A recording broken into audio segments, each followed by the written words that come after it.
평안하셨습니까? 오늘도 우리가 하나님의 말씀으로 평안과 또 안식과 쉼을 풍성히 누리시게 되기를 바랍니다. 오늘은 지난 시간에 이어서 야곱이 평생에 받았던 5번의 계시, 첫 번째 계시를 다시 한번 계속해서 보겠습니다. 첫 번째 계시가 뭐죠? 사닥다리의 계시입니다. 자, 우리 창세기 28장의 말씀 다시 한번 보겠습니다. 창세기 28장 오늘은 10절부터 있는 말씀 보겠습니다. 28장 10절.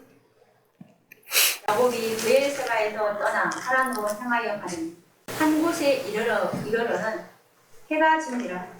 거기서 유숙하려고 그곳에 한 돌을 취하여 베게 하고 거기 누워 자더니 꿈에 번져 사닥다리가 땅 위에 섰는데 그 꼭대기가 하늘에 닿고 또 번져 하나님의 사자가 그 위에서 오르락내리락 하고 또 번져 여호와께서 그 위에 서서 가라사대 나는 여호와니 너의 조부 아브라함의 하나님이요 이삭의 하나님이라. 너 누운 땅을 내가 너와 내 자손에게 주리니 내 자손이 땅에 티끌같이 되어서 동서남북에 편만할지며 땅의 모든 족속이 너와 내 자손을 인하여 복을 얻으리라. 내가 너와 함께 있어 내가 어디로 가든지 너를 지키며 너를 이끌어 이 땅으로 돌아오게 할지라. 내가 내게 허락한 것을 다 이루기까지 너를 떠나지 아니하리라 하시니라. 17절까지 읽어주세요.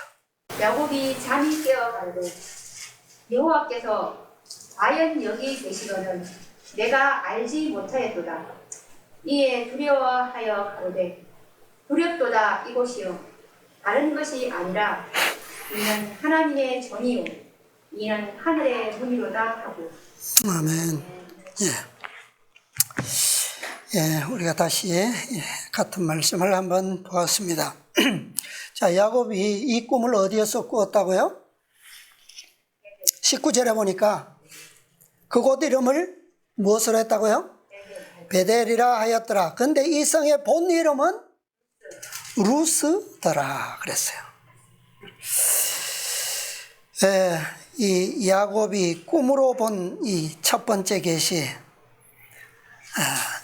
이곳이 바로 베델이었고, 왜 베델이라고 했습니까? 야곱이 이곳이 다른 것이 아니라 하나님의 전이요 하늘의 문이로다 그렇게 해서 이름을 베델이라고 하는 것은 히브리어로 하나님의 집, 하나님의 전, 그런 의미예요.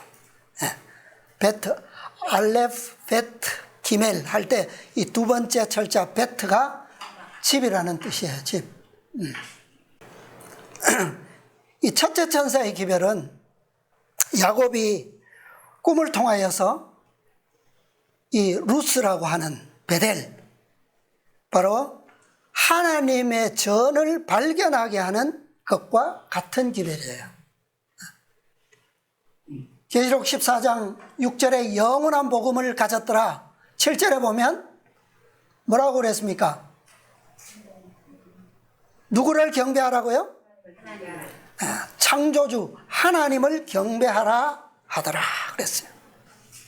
그러니까 하나님을 발견하게 하는, 하나님을 찾도록 하는 기별이 첫째 천사의 기별이에요. 그래서 자, 실제로 첫째 천사의 기별이 선포되던 때 1833년 1년부터 시작되었어요. 그 기별이 선포되기 전에는 어떤 소망이 없었습니까? 그들에게 뭐 전혀 없지는 않았지만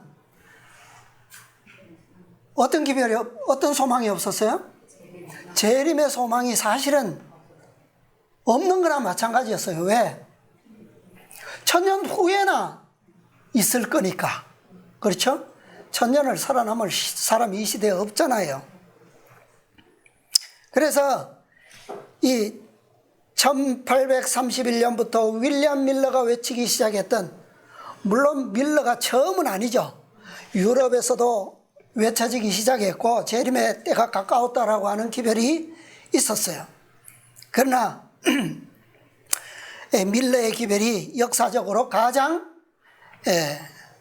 기독교국의 중심에서 일어났었고, 또 그 기별이 전 세계를 향하여 선포되어 나갔기 때문에 바로 이 재림 기별은 재림의 소망을 실제적인 소망의 기별로 가져오는 그런 기별이었다.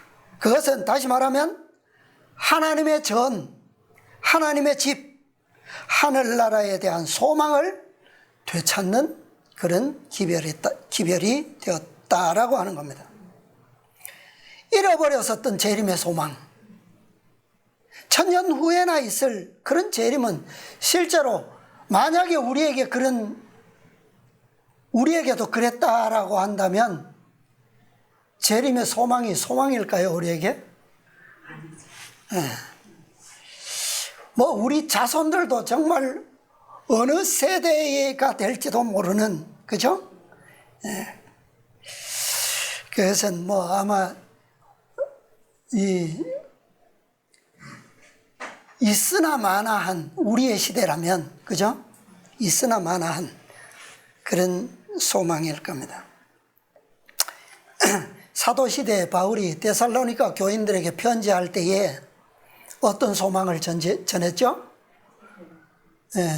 부활의 소망과 함께 재림의 소망을 편지했어요.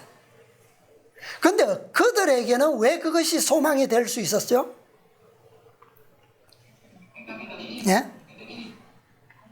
그들에게는 왜 재림의 소망이, 그들의 실제적인 그들의 살아생전에 재림이 있을 것으로 믿었잖아요. 예. 어떻게 그게 가능했어요? 그때는 어떤 기별이 없었어요? 어떤 빛이 없었습니까? 성도들이 천년 동안 왕노릇할 것에 대한 빛이 그들에게는 없었어요. 그 기별이 언제 왔습니까? 그 빛이 천년 동안 왕노릇하리라, 언제 그 기별이 전해졌어요? 누구에게? 사도 바울이 죽고 마지막으로 살아남았던 사도 요한에게 계시로 주어진 기별이에요. 그리고 그 기별은 요한의 시대에 성취될 기별이 아니고 말세에, 그죠? 말세에 사는 백성들에게 깨달아질, 열릴 그런 기별이었어요. 그러니까 사도 바울에게도 이 기별이 없었기 때문에 재림과 부활의 소망은 그들에게 실제적인 소망이 될 수가 있었습니다. 그런데 그 기별이 오랜 시간 동안 1800년 동안이나 묻혀 있다가 이제 1831년, 33년 윌리엄 밀러를 통해서 천년 후에나 있던 그 복된 소망이 이제 실제적인 소망으로 다가오게 된 것이죠. 자, 이 첫째 천사의 기별은 계시록 14장에서 무엇을 경고하면서 전해집니까? 예, 심판하실 때가 이르렀으니 그랬어요. 그런데 하나님의 심판은 어디에서 있게 될 겁니까? 어디에서? 심판은 어디에서 행해져요? 하나님의 집에서 행해지는 거예요. 그죠? 하나님의 나라에서. 세상에서도 심판은 어디서 합니까? 아무 데서나 하는 게 아니잖아요. 그죠? 네. 아주 엄숙한 법정. 그 법정은 누구를 대변하는 법정이죠? 나라를, 하나님,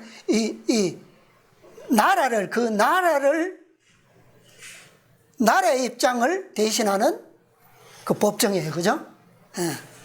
그래서 하나님의 심판도 하나님의 집에서 행해지는 것이다. 그러니까 이 경고는 다시 말하면 하나님의 집, 하나님의 나라, 하나님의 성전을 뭐하게 하는 것이다. 그것을 기억나게 하고 되찾게 하고 그것을 항상 연관지어서만 이 첫째 천사의 기별이 선포될 수 있음을 보여주고 있습니다. 그런데 첫째 천사가 이 심판의 경고를 하면서 이 시간을 경고하는 그런 기별로만 외치지 않았어요. 동시에 그는 무엇을 가지고 있었습니까? 무엇을 가지고 있었어요? 영원한 복음을 가지고 있었어요. 네. 그가 가진 복음으로 말미암지 않고서는 하나님의 심판을 통과할 수 있는 방법이 없어요. 어떤 사람도 심판을 통과할 수 없음을 이 첫째 천사가 가르쳐주고 있는 겁니다. 그런데 그가 가진 그 영원한 복음이 뭐예요? 바로 오늘 읽었던 이 야곱이 꾼 꿈의 계시에서 바로 그 복음을 보여주고 있죠. 12절에 보면 꿈에 본즉 사닥다리가 땅 위에 섰는데 그 꼭대기가 하늘에 닿았고 또 본즉 하나님의 사자가 그 위에서 오르락 내리락 하고 그 밑에 끝은 어디에 닿아 있었습니까? 땅에. 땅에서 섰는데 하늘까지 닿은 그 사닥다리. 그래서 13절에 보니까 또 본즉 여호와께서 그 위에 서서 가라사대 나는 여호와니 그랬어요. 나는 여호와다. 그 사닥다리가 없었더라면 하나님께서 이런 계시를, 이런 음성을 주셨을까요? 기별을? 나는 여호와니 너의 조부 아브라함의 하나님이요 이삭의 하나님이라. 너의 누운 땅을 내가 너와 내 자손에게 주리니. 이 땅이 어디입니까? 너와 내 자손에게 주리니. 이 땅이 어디예요? 가나안 땅이에요. 그런데 아브라함과 이삭과 야곱에게 주리라고 약속하신 땅 가나안, 이 땅은 무엇에 대한 상징이에요? 어느 땅에 대한 상징입니까? 하늘나라에 대한 상징이잖아요. 그죠? 그러니까 이 땅을 받으려면 반드시 무엇을 받아야 한다고요? 무엇을 통과해야 한다고요? 먼저 심판을 받아야 된다는 말이에요. 그게 첫째 천사의 기별이죠. 그죠? 첫째 천사의 기별을 받은 이 야곱, 그리고 그의 후손들, 그들은 애굽으로 가서 이 땅으로, 이 가나안으로 돌아올 때 무엇을 가지고 옵니까? 어떤 기별을 가지고 출발하죠? 먼저 영원한 복음을 통하여 출발했고, 그 다음에 가나안에 와서는 그 복음으로 무엇을 해야 합니까? 그 땅을 심판하고 그 땅을 어떻게 해야 돼요? 얻어야 돼요. 그러니까 영원한 복음을 가지지 않는 첫째 천사는 하나님의 심판할 시간이 이르렀으니 그 심판을 통과할 수가 없다는 얘기예요. 그죠? 이스라엘 백성들이 애굽에서 다 잃어버렸어요. 이 기별들을. 그래서 하나님께서 애굽을 출발하기 전에 어떤 기별을 다시 주셨습니까?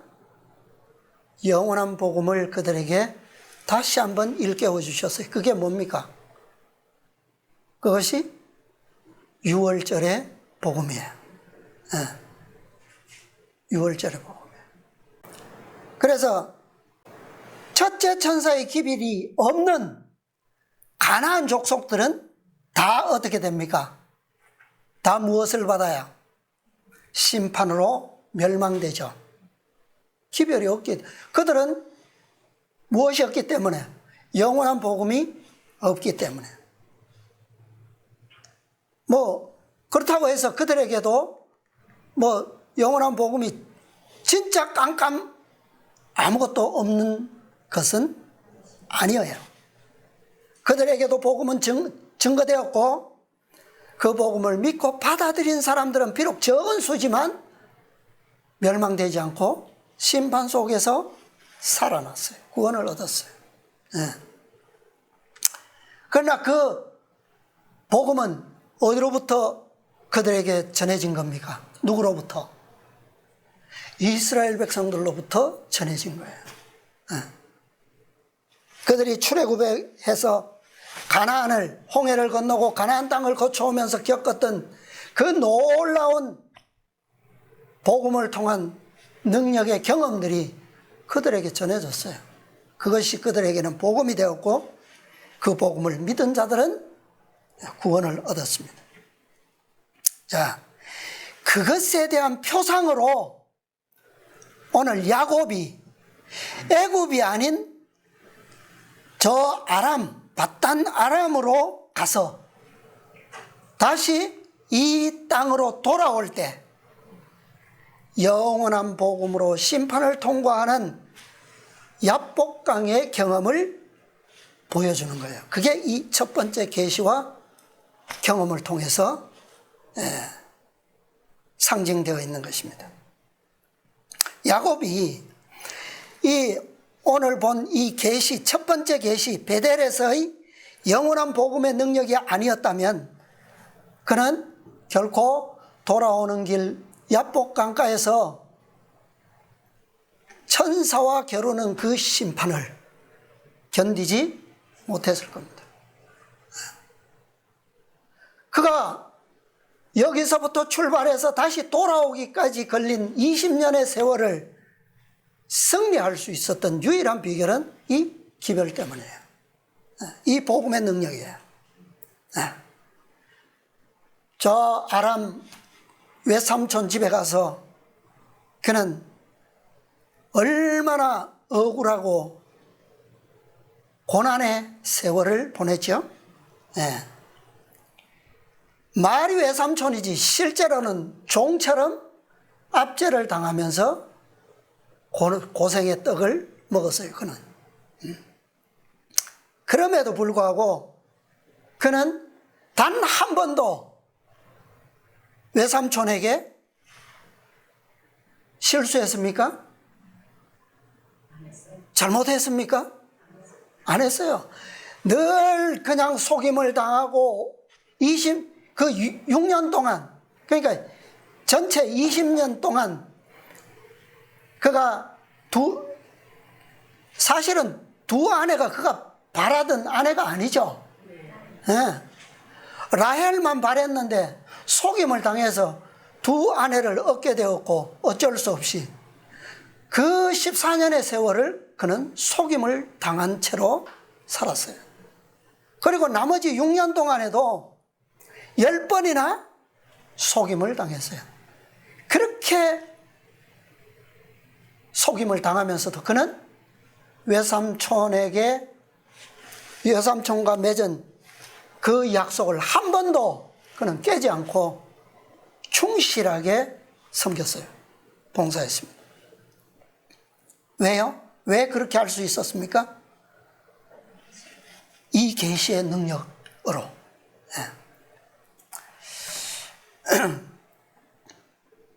그래서 이 복음의 능력이 그로 하여금 그토록 불의한 그런 환경 가운데서도 승리하게 만들었고, 그 다음에 그 복음의 능력이 그가 돌아올 때 그 혹독한 환란의 환경 가운데서도 그는 승리할 수가 있었습니다.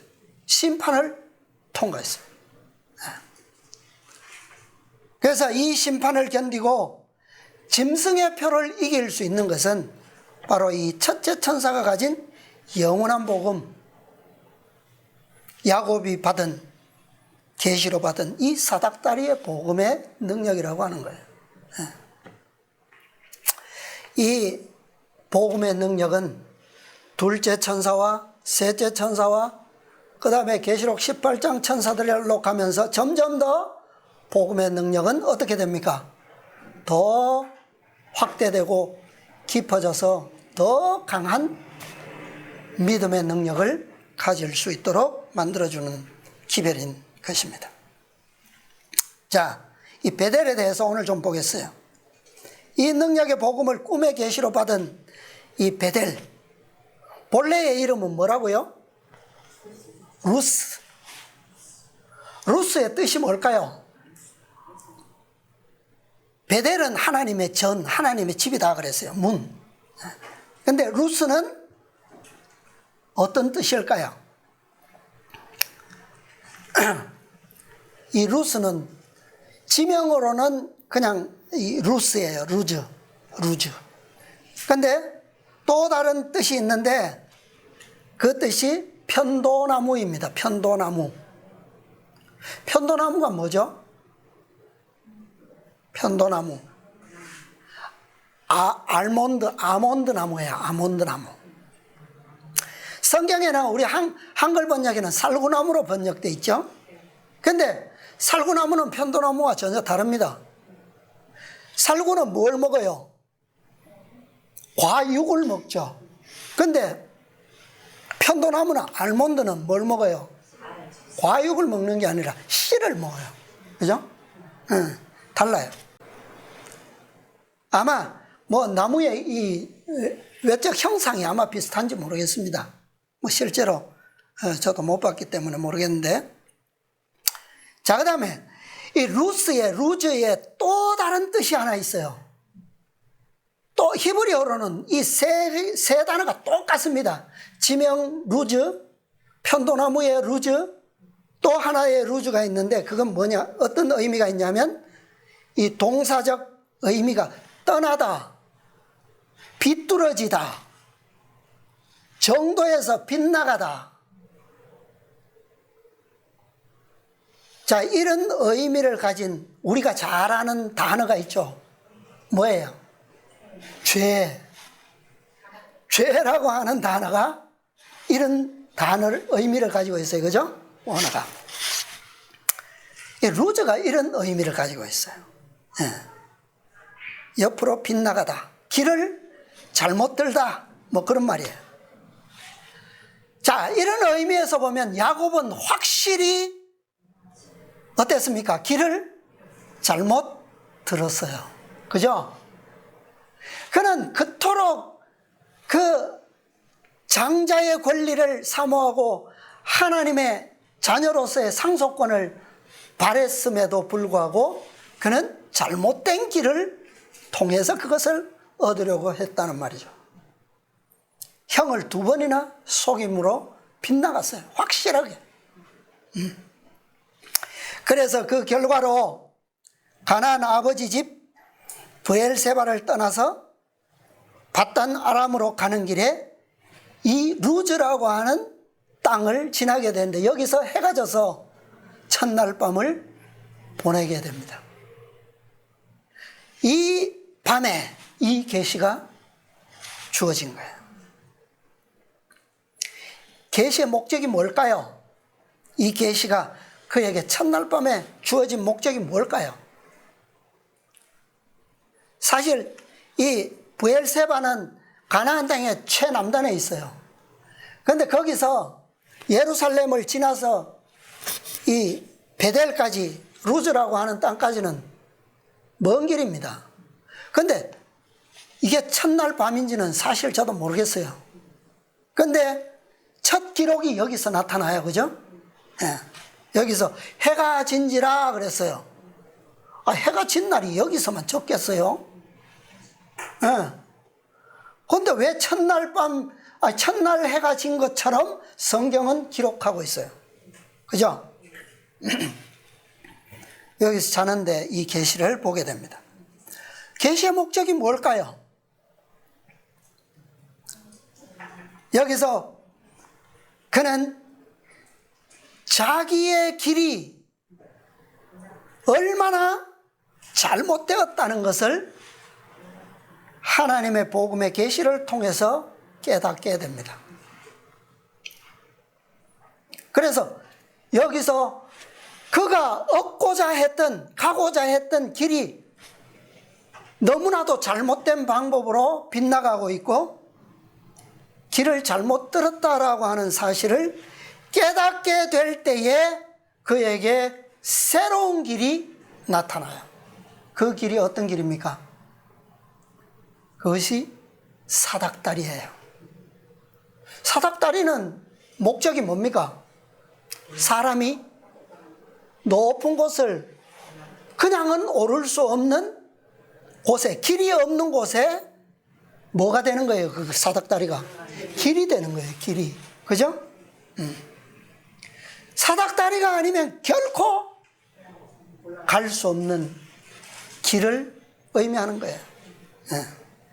야곱은 지금 그 형편에 처했음을 이 계시를 통해서 깨닫게 된 것입니다.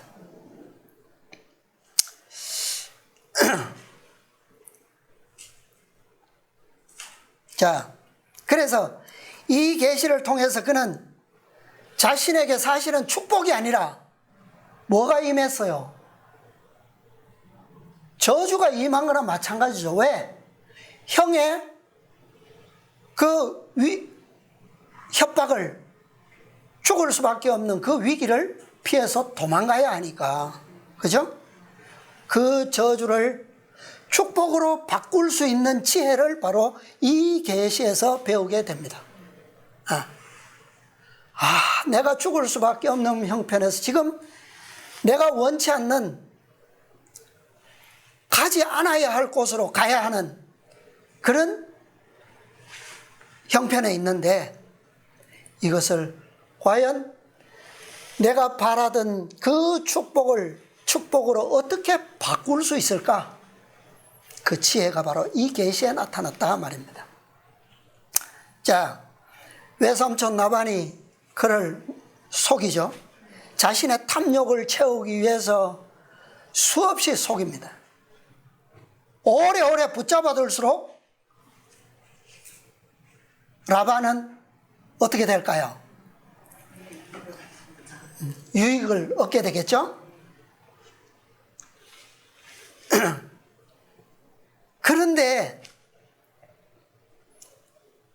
그런데 이 세월 동안에 야곱은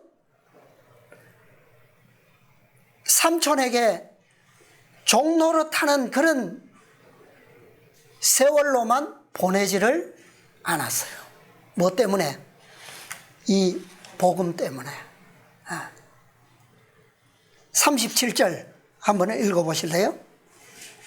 창세기 30장입니다. 30장 37절. 야곱이 버드나무와 살구나무와 신풍나무의 푸른 가지를 취하여 그것들의 껍질을 벗겨 흰 무늬를 내고. 예, 됐습니다. 자, 여기 보니까, 자, 이 이야기 아시죠? 자, 버드나무는 플라타너스 나무입니다. 그 다음에 살구나무는 편도나무예요. 이 아몬드 나무. 그 다음에 신풍나무는 우리 흔히 얘기하던 옛날에 많이 있었는데 리테리 포플라 나무, 백양나무예요. 이 나무들을 우리 봄에 물 오를 때 그 나무들은 꺾어서 뭐 해서 불었어요? 필이 불었죠. 그죠? 왜요? 물을 잘 빨아 올려서 껍질이 이 속 나무하고 잘 분리가 되죠. 그죠?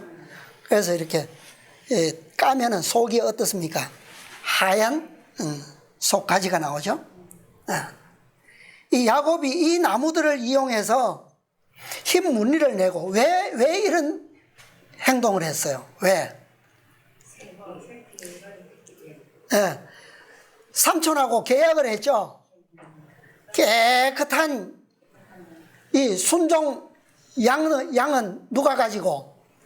삼촌이 가지고 뭐 이렇게 아롱아롱 얼룩지고 뭐 거뭇거뭇 뭐 털이 막 섞여 그런 털이 인기가 있겠어요? 상품이 되겠어요? 그죠?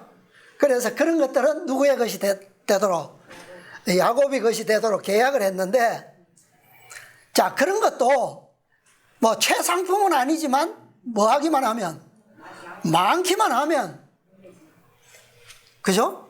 그것도 가치가 있는 거예요. 그래서 야곱이 지혜를 배운 거예요.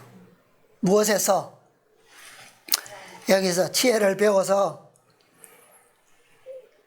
가서 양칠 때 이 나무들을 꺾어서 거무튀튀한 껍질을 까서 흰 무늬를 내서 그 가지들을 양들이 물 먹는 그 우물가에다가 딱 놔둡니다. 그런데 양들이 거기 와서 뭐 해요? 교미를 해요. 그래서 새끼를 거기서 베면 그 새끼들은 다 어떤 새끼들이 나옵니까? 다 얼룩지고 아롱진 무늬의 새끼들이 나와요. 다 누구 겁니까? 야곱 거예요. 근데 삼촌 깡은 섞일 수가 없어요. 왜? 삼촌의 양떼들하고 야곱의 양떼는 3일길이나 떠도록 거리를 뒀어요. 그렇게 치기 때문에 섞일 수가 없어요. 자, 어쨌든 야곱에게 임했던 그 저주는 이렇게 해서 무엇으로 변합니까? 축복으로 변하기 시작했어요. 자, 이것이 야곱에게 주어졌던 첫째 천사의 기별입니다. 첫 번째 계시. 이것은 개인적인 제 개인적인 영적 영혼에 대한 회개와 그 다음에 구원에 대한 관계를 보여주고 있어요. 개인적으로. 그러니까 야곱이 이 계시를 보지 않았더라면 그의 길이 잘못되었다라고 하는 것을 깨달을 수 없었고 회개할 수 없었을 것이고 하나님을 믿음으로 축복을 구하는 그런 새로운 길을 가지도 않았을 겁니다. 여기서 발견한 것이 바로 이 지혜가 살구나무, 편도나무, 아몬드나무의 지혜였어요. 이것이 저주를 축복으로 바꾸는 비결이었습니다. 자, 그 다음에 두 번째 예를 보겠습니다. 민수기 17장. 민수기 17장 6절로 8절입니다. 모세가 이스라엘 자손에게 구하면 그 족장들이 각기 종족대로 지팡이 하나씩 그에게 주었으니 그 지팡이 합이 12이라. 그 중에 아론의 지팡이가 있었더라. 모세가 그 지팡이들을 증거의 장막 안 여호와 앞에 두었더라. 이튿날 모세가 증거의 장막에 들어가 먼저 레위 집을 위하여 낸 아론의 지팡이에 움이 돋고 순이 나고 꽃이 피어서 살구 열매가 열렸더라. 10절요. 여호와께서 또 모세에게 이르시되 아론의 지팡이는 증거 궤 앞으로 도로 가져다가 거기 간직하여 패역한 자에 대한 표징이 되게 하여 그들로 내게 대한 원망을 그치고 죽지 않게 할지니라. 네, 아멘. 자, 여기에 이 사건의 이야기도 우리가 잘 알죠. 자, 아론의 지팡이는 살아있는 나무로 된 지팡이였습니까? 아니죠. 자, 12지팡이를 지성소에 넣던 그날에 살아있는 나무로 된 지팡이가 있었습니까? 없어요.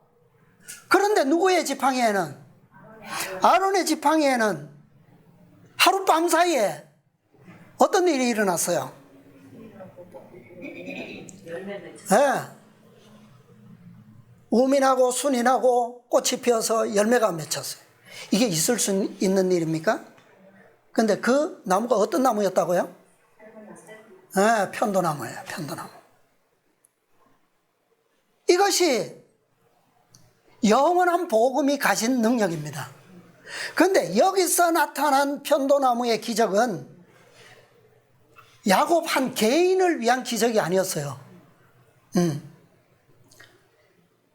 이것이 바로 사닥다리로 계시된 첫째 천사의 기별에 나타난 창조주의 능력이고 십자가의 희생을 통해서 이루신 생명의 능력이에요.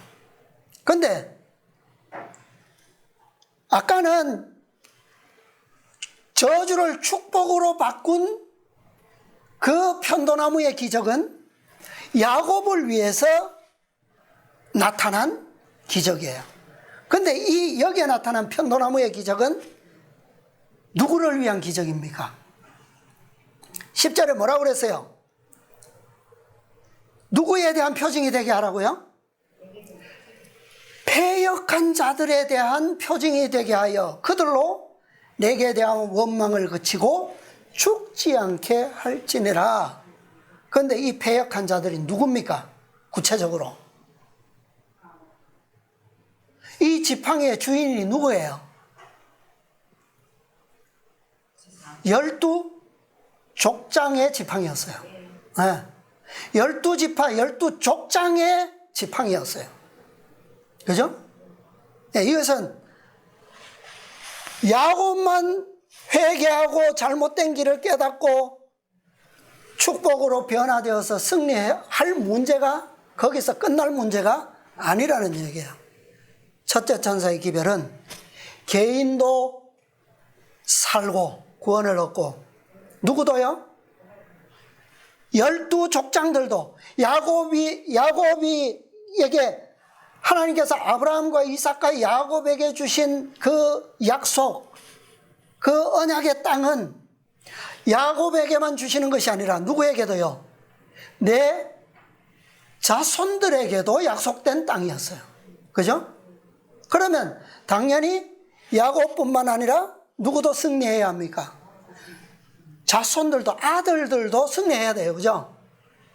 이것은 12족장들에 대한 잘못된 길을 보여주는 계시예요. 무엇을 통해서?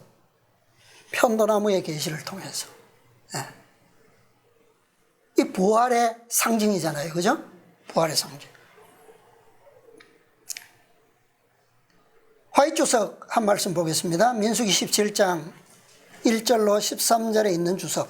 기념물로 보관된 지팡이. 제가 볼게요.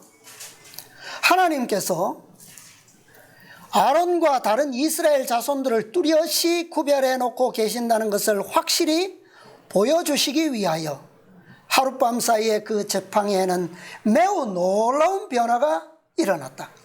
이 같은 하나님의 이적이 있고 난 다음에 제사장직의 권위는 더 이상 의심의 여지가 없었다. 이 놀라운 지팡이는 지난 일을 백성들에게 상기시키기 위하여 그것을 그들에게 자주 보여줌으로써 불평을 막고 제사장직의 정통성에 대한 논란을 방지하기 위하여 보관되었다.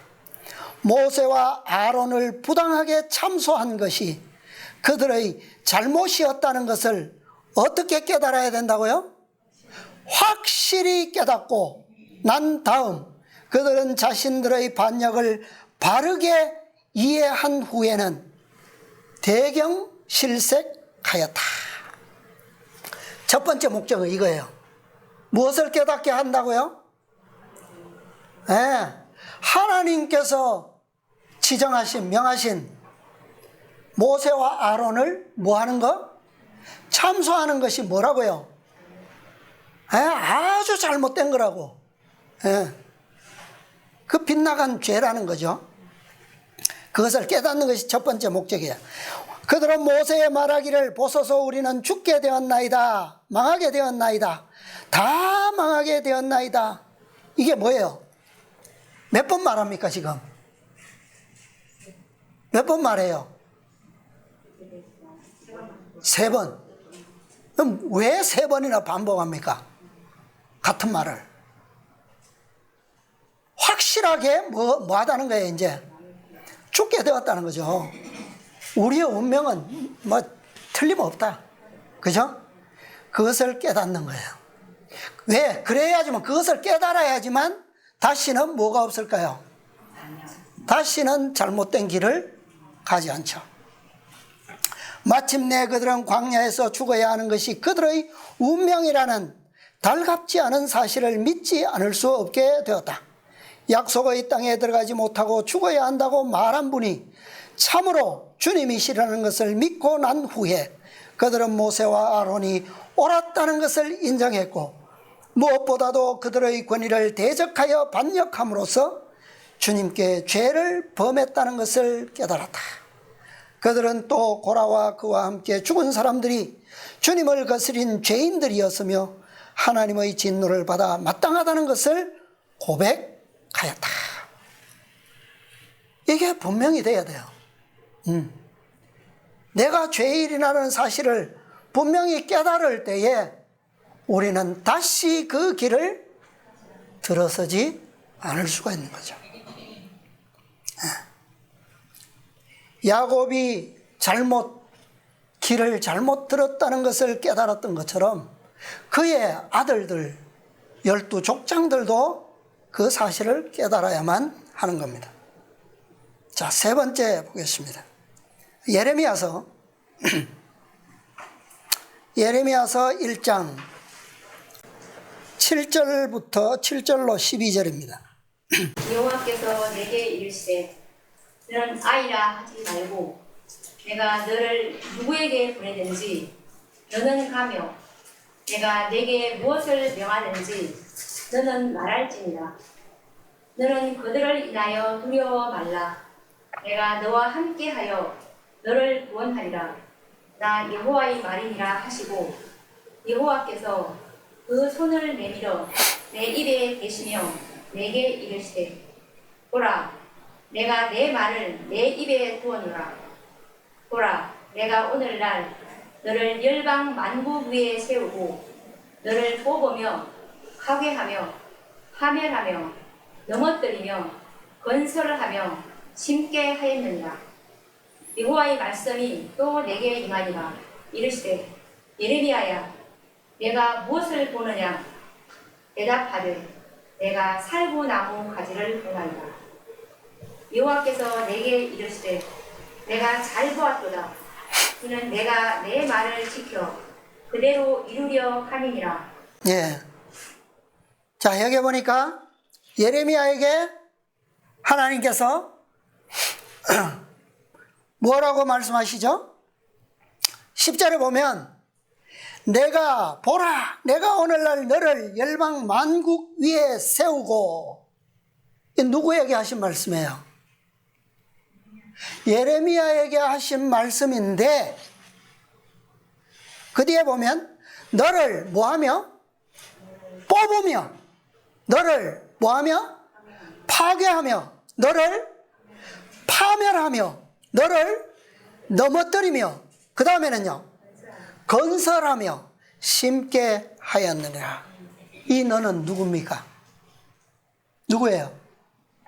예레미야예요? 예레미야는 누구를 대표하고 있습니까? 지금 여기서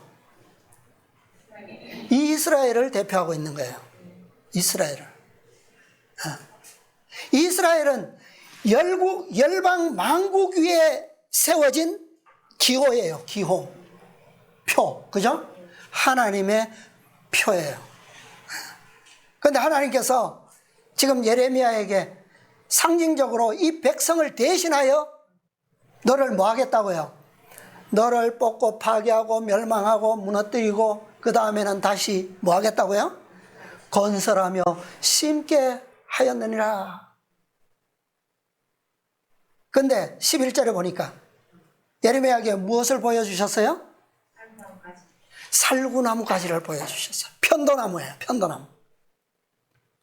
편도나무의 상징적 의미가 뭐라고요?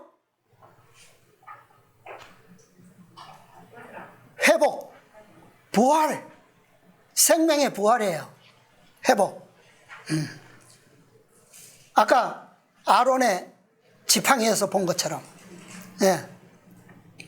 그런데 이 살구나무를 보여주신 이유가 뭐라고요? 12절에 네가 잘 보았도다. 이는 내가 내 말을 지켜서 어떻게 해요? 그대로 이루려 함이니라. 하나님께서 말씀하신 것은 단 한마디의 말씀도 1.1획도 뭐 하지 않는다고요? 땅에 떨어지지 않고 다 이루리라. 그것을 상징적으로 보여주신 것이 무슨 나무라고요? 편도나무예요. 자, 그게 희망의 메시지죠. 예. 이것은 이 편도, 여기에 나타난 상징적 편도나무 가지는 개인도 아니고 12족장도 아니고 누구라고요? 이스라엘 전체 백성을 상대로 보여주신 징조예요. 계시예요. 개인도 잘못을 깨닫고 회개하고 회복되어야 하지만 그 다음에 12족장들도 그렇게 되어야 하지만 누구도요? 모든 백성이 그렇게 그들의 길이 잘못되었음을 깨닫고 회개하고 새로운 길을 어떻게 해요? 어떤 길입니까? 그 새로운 길. 하나님의 십자가의 희생을 통해서 열어놓으신 확 뚫려진 그 길. 그 길을 통해서 뭐 해야 된다고요? 다시 건설되고 다시 심겨져야 된다라고 하는 사실입니다. 이게 영원한 복음이에요. 이것이. 선지자와 왕 말씀 보겠습니다. 선지자와 왕 408페이지. 408페이지. 제가 천문단 보겠습니다. 40년간 예레미야는 진리와 의의 증인으로서 국민들 앞에 서야 하였다. 미증유의 배도의 시대에 그는 생활과 품성으로 유일하신 참 하나님께 대한 예배의 모본을 보여야 하였다. 무서운 예루살렘의 포위 기간에 그는 여호와의 대변자가 되어야 하였다. 그는 다윗의 집의 몰락과 솔로몬이 건축한 아름다운 성전의 파멸을 예언하여야 하였다. 그의 두려워할 줄 모르는 발언 때문에 투옥되었을 때에도 그는 여전히 산당의 죄악에 대하여 분명히 말해야 하였다. 사람들에게 멸시와 증오와 거절을 당한 그는 결국 절박한 운명에 대한 자신의 예언이 문자 그대로 성취되는 것을 목격하고 운명 지워진 성읍의 멸망에 뒤따를 슬픔과 괴로움에 동참해야 하였다. 누구도요? 예레미야도. 요수아와 갈렙이 충성했지만 12족장들의 반역 때문에 40년의 고난의 광야를 함께 동행했던 것처럼 예레미야도 반역하지도 않았고 불순종하지도 않았고 잘못된 길을 가지도 않았지만 예레미야도 어떻게 해요? 40년 동안 그 운명 지어진 성읍의 운명을 어떻게 했다고요? 동참해야 하였다. 의로운 하나님의 백성들은 다 이 운명을 가지고 있어요. 다. 네. 계속 보겠습니다. 온 나라가, 자, 보기 전에 아까 읽은 문단 처음에 보면 미중녀의 배도의 시대다 그랬어요. 이때에 예레미야가 무엇을 보여야 한다고요? 생활과 품성으로 유일하신 참 하나님께 대한 예배의 모본을 보여야 하였다. 이게 뭡니까? 첫째 천사의 기별. 창조주를 경배하라. 하늘과 땅과 바다를 지으신 창조주를 경배하라. 그거예요. 그 모본을, 첫째 천사의 기별을 받은 모든 사람은 이 무엇으로요? 생활과 품성으로 이 모본을 보여야 되는 것이 바로 첫째 천사의 기별입니다. 온 나라가 신속히 휘말려 들고 있던 전반적인 파멸 중에서도 예레미야는 때때로 현재의 비참한 광경 저 너머로 하나님의 백성이 원수의 땅에서 석방되어 다시 시온의 심기움을 받을 미래의 영광스러운 전망을 바라볼 수 있는 허락을 받았다. 그는 여호와께서 그들과의 언약 관계를 새롭게 하실 때를 예지하였다. 그 심령은 물된 동상 같겠고 다시 근심이 없으리로다. 예레미야는 그가 선지자의 사명에 부르심을 받은 데 대하여 스스로 기록하기를 여호와께서 그 손을 내밀어 내 입에 대시며 내게 이르시되 보라 내가 내 말을 내 입에 두었노라. 보라 내가 오늘날 너를 열방 만국 위에 세우고 너로 뽑으며 파괴하며 파멸하며 넘어뜨리며 건설하며 심게 하였다고 하였다. 건설하며 심게 하였다는 말을 인하여 여호와께 하나님께 감사하라. 이 말로서 예레미야는 회복하시고 치유하시는 여호와의 목적을 확신하였다. 무엇 때문에요? 그는 말씀을 받기도 했지만 그는 어떤 보증의 계시를 보았습니까? 편도나무의 계시를 보았어요. 네. 확신하였다. 다가올 여러 해 동안에 전해야 할 기별들은 엄격하였다. 절박한 형벌에 대한 예언들을 두려움 없이 전하여야 하였다. 자, 첫째 천사의 기별 뒤에 더 두려운 기별이 있죠. 어떤 기별입니까? 무너졌도다 무너졌도다 큰 성 바벨론이요. 더 무서운 더 두려운 기별이 오죠. 짐승에게 경배하고 그 이마에 표를 받는 자들은 무엇을 받게 되죠? 갈수록 더 두려운 그런 기별들이 나옵니다. 신할 평야에서 재앙이 일어나 이 땅의 모든 거민에게 임할 것이었다. 여호와께서는 무리가 나를 버렸은즉 내가 나의 심판을 베풀어 그들의 모든 죄악을 징계하리라고 선언하셨다.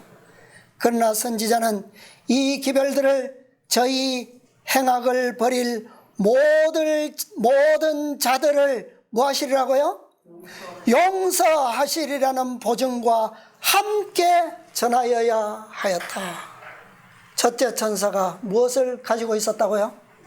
영원한 복음을 가지고 있었습니다. 이 영원한 복음이 없이는 두려운 기별들을 감당할 사람이 아무도 없어요. 왜?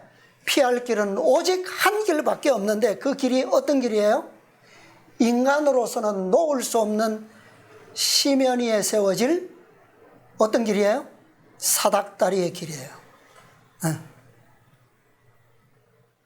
예레미야는 현명한 대건축가처럼 그의 필생의 사업을 뭐 할 때부터? 시작할 때부터 유다 사람들에게 철저하게 뭐함으로? 회개함으로 그들의 영적 생애의 기초를 어떻게? 넓고 깊게 놓도록 격려하였다. 그래서 세 천사의 기별은 어떤 기별이라고 그랬습니까? 서로 어떻게 된 기별이다? 연결되어 있다. 밀접히 연결되어 있다. 그래서 첫째 천사의 기별을 경험하지 못하면 둘째 천사의 기별을 통과할 수 없고, 둘째 천사의 기별을 경험하지 못하면 셋째 천사의 기별을 경험할 수가 없는 겁니다. 이 비결이 어디에 들어있었다고요? 첫째 천사의 기별 안에.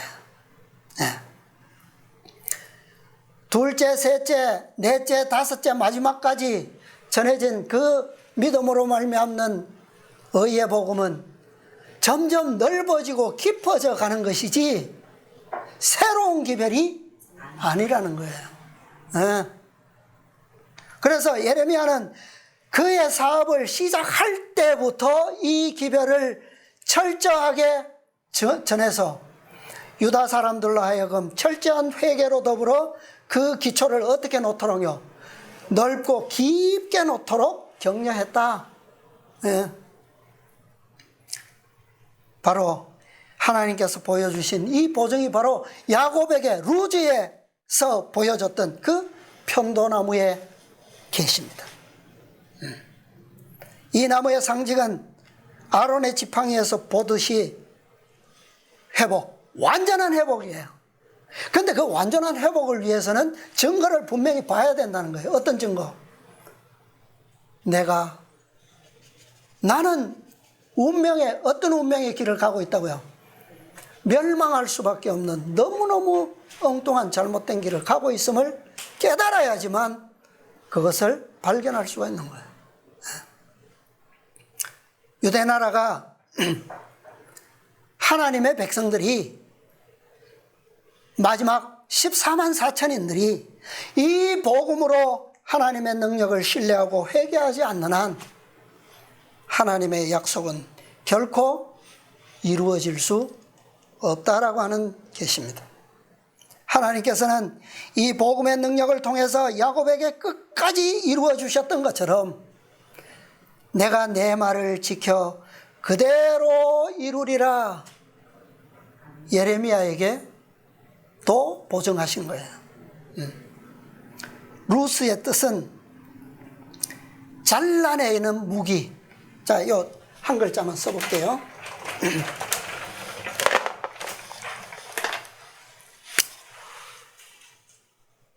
베델은 안 쓰겠습니다. 베델은 본래의 이름이 루즈.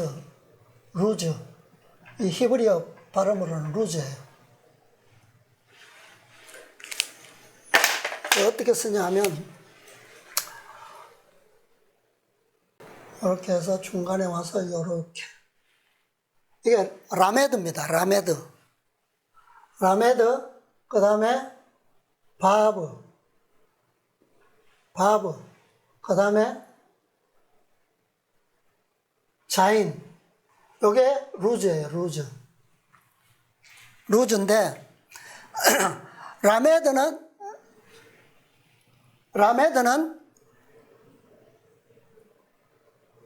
막대기, 지팡이, 가르치다 그런 뜻이에요. 가르치는 막대기.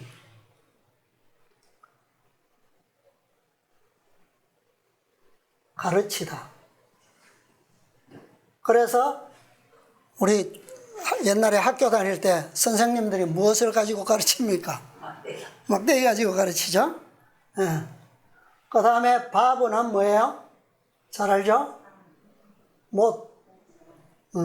못인데 여기에는 또 다른 뜻이 있는데 무슨 뜻이냐면 그리고예요. 그리고 연결되는 접속사의 의미도 있습니다.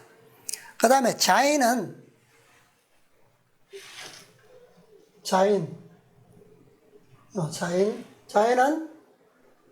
무기라는 말이에요. 무기. 뜻은 자르다. 그런 뜻이에요. 그러니까 거꾸로 읽어야 돼요. 이 루스의 뜻은 잘라내는 무기인 동시에 가르치는 막대기다, 지팡이다 그런 뜻이에요. 그런데 동시에라고 하는 뜻이 뭐라고요? 바브예요. 바브. 무엇으로 연결되는 겁니까? 이게 극과 극이잖아요. 그죠? 극인데 그것을 조화롭게 연결시키는 것이 바로 이 바브예요. 십자가예요. 십자가의 못. 그리고 얻다 그런 뜻이 있어요. 그러니까 이 기별은 다시 말하면 14만 4천인을 잘라내는 무기의 기별입니다. 첫째 천사의 기별로부터 시작해서 마지막 결론이 뭐예요? 결론이 열매가 아론의 지팡이에 맺혔던 것처럼 제사장직의 표시 14만 4천인을 만들어내는 거예요.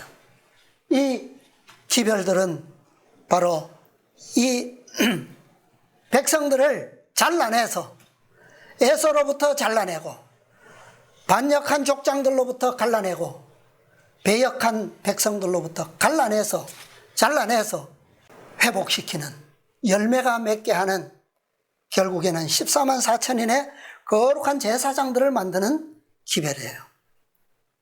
그래서 이 기별은 14만 4천인을 통해서 말씀하신 그대로 이루시고 성취하시겠다라고 하는 새 천사의 기별에 대한 넓고 깊은 토대가 바로 오늘 이 기별이라는 겁니다. 루스에서 나타났던 기별. 오늘 우리는 이 토대 위에서 누리는 아주 넓고 깊은 영광스러운 이 복음으로 인해서 하나님께 또 주님께 감사하고 찬양하고 영광 돌리시는 우리 모두가 되시기를 바라면서 오늘 말씀을 마치겠습니다.